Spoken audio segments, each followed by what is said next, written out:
Yo, yo, yo.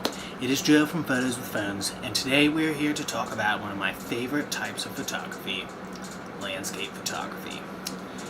Did you know that it's actually easier to do landscape photography on your phone than it is on a nice, fancy, traditional camera?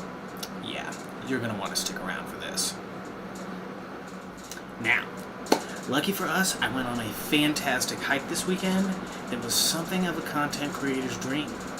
Let's see if we can check out what I did and learn something from it too. Alrighty y'all, we'll start this party by looking at some of the photos that I took during my hike this weekend.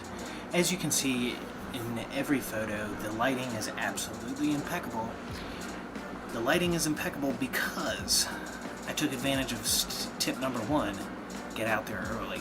The reason that we want to get out there early is so that we can take advantage of something that's called the golden hour. This is the idea that if you shoot within an hour of sunrise in either direction, you're going to get that perfect lighting. You need to go ahead and get out there early because it does take some time to set up your gear, albeit less time than it does with traditional photography. But at the same time, you're not going to have the competition that you're going to have during the busier times of the day. Tip number two is going to be that we want to plan our content. We want to plan the content that we're going to try and capture, but we don't want to plan too much. We don't want to stifle those creative juices. We just want to go out and capture the content that is supposed to be captured, if that makes sense. So, as far as I'm concerned, you want to choose a hike, you want to check Instagram for inspiring shots, and then you want to realize that plans are literally made to be broken.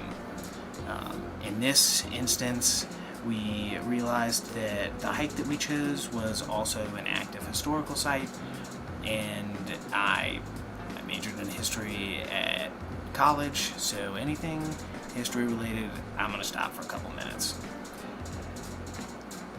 In the theme of stopping for a couple minutes, tip number three is going to be to stop and smell the roses.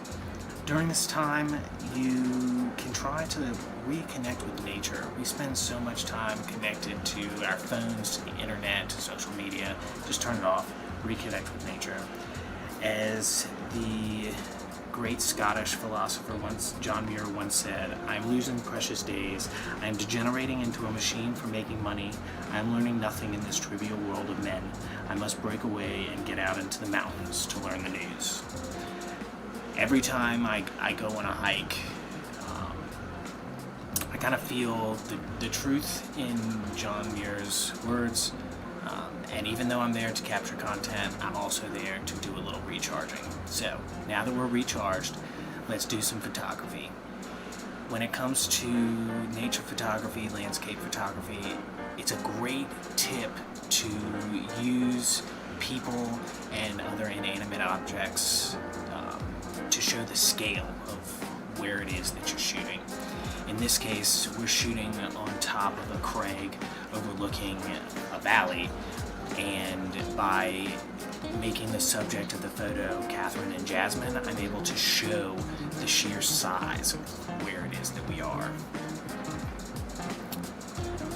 Here you'll see, again, I'm not doing it with a photograph, but I'm doing it with a video. Here we are capturing more photos with Catherine as the subject, trying to show the scale of where it is that we're shooting, trying to make your viewer's mouth drop.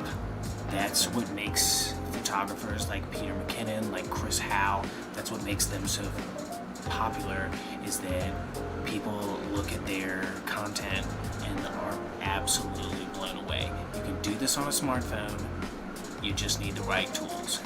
Here's a perfect example of what I'm talking about. That is freaking buttery.